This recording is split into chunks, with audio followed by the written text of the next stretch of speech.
Leaders, special greetings. Welcome to the very first video for this channel, Making of a Leader. This has been a 2-year vision. I'm just grateful to see it unfold. For this video, I'll just give a context of what leadership is about, as well as our intentions for this channel. I'll also just do the 5 pillars, of which most of the context you're gonna find on this channel will be based on those pillars. So yeah, let's jump straight to it.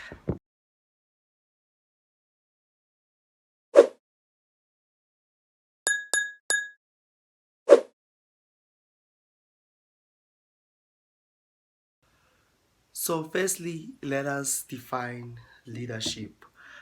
Before we look at academic definitions of what leadership is about, I think what I want to highlight first is, as you can see from the word leadership, there are two words involved. Firstly is a leader, and then secondly is a sheep. And one could just draw to the conclusion that a leader is someone who's steering the ship. You're steering the ship to a certain place. Academic literature, what I found in definition that I found interesting was the one by Dr. Smedley. He defines leadership as the capacity to influence people to achieve worthwhile results. So leadership, from this definition, we understand that it's about influence.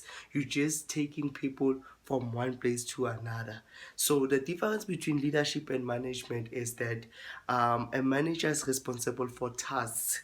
Managing tasks is responsible also for executing the vision, whilst a leader is responsible for managing people, and also they are responsible for casting that vision. So when a leader casts the vision, the manager has the ability to execute it, not the other way around. Now let's talk about the 3 types of leaders.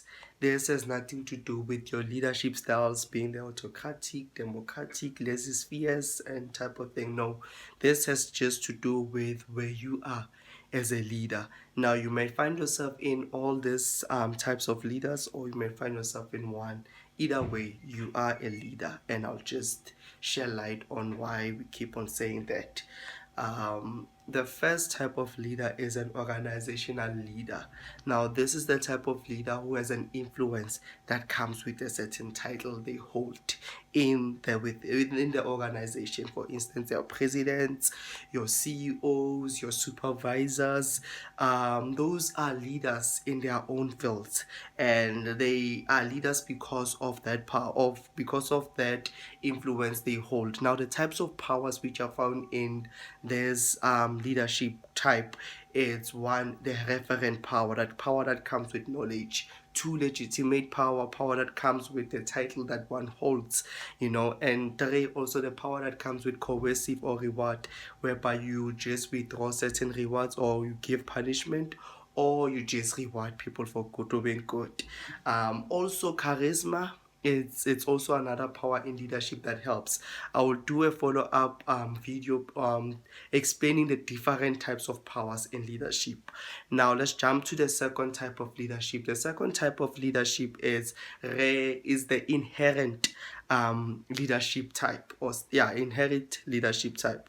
So this is the type of leader that one is because of, one, their calling, two, because of their inheritance. Now, they didn't do anything for them to be leaders, but they just are born to leaders. This is where the concept of leaders are born, not made, comes from.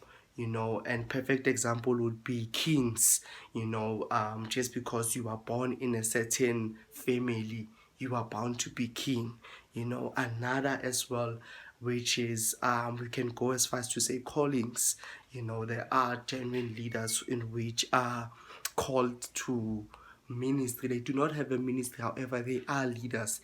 They are responsible of influencing certain types of people.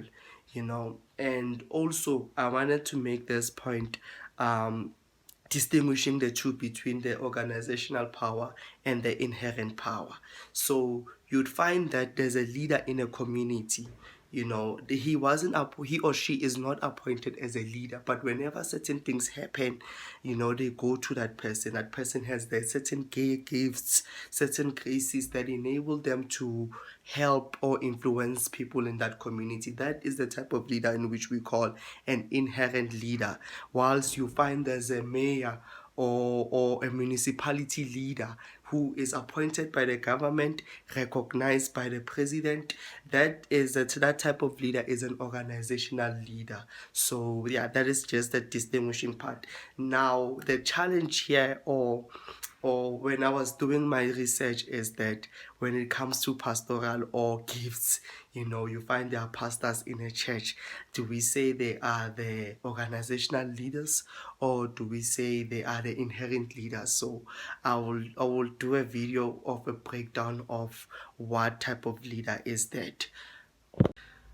So the last type of leaders are the ones in which this channel is focusing most on. It's the self-leaders. Now, please allow me for this part to read the research from the research that in which I managed to get.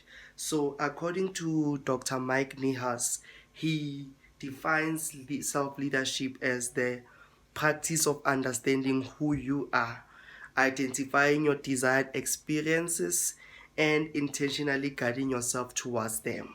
So self-leadership, it spans the determination of who you are, why you do certain things, and also how you do those things. So self-leadership is just, remember I defined when we started, I said leadership is derived from two words, leaders and sheep.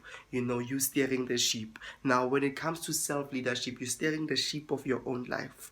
You are in charge of your own life. You live a certain life whereby you are mastery in how you do your finances, in how you conduct your relationships, in how you have been able to cultivate certain habits. So as a human being, when it comes to self-leadership, you are at that place whereby you're just a role model to people, and people just admire how you conduct your life and how you make certain decisions. Now self-leadership, it describes how you lead your own life, setting your course, following it, and correcting it as you go. This is so good, and I want to repeat it. It says it describes how you lead your own life. Keyword, your own life. How you lead your own life, how you setting your course, following it, and correcting it as you go. You need to understand something, that you cannot lead others until you have mastered the art of leading yourself. Because where are you taking people? How and where are you influencing those people? It all needs to start with you. Now let's jump to the 5 pillars that make great leaders. Initially it's 4, but I've added a bonus one just because I love you guys. So the first pillar is the spiritual pillar. The second pillar is the mental pillar. The third pillar is the behavioral or physical pillar. The fourth pillar, it is the social pillar. And the fifth pillar, which is a bonus, it is the entrepreneurial pillar. Now most of the content of this channel will be based on those pillars. And yeah, I'm excited, as I did mention that it has been 2 years of thoroughly preparing, of thoroughly doing my research, and not only researching but also living out the certain things that in which I've found, and certain principles that I know will guide us and help us to be the best leaders. Now this channel, the making of a leader, we believe that each and every one of us are living, but it is important how you live that life. We believe in quality of living, as well as being a gift that keeps on giving to each and every one, or each and every person you influence. So yeah, thank you so much.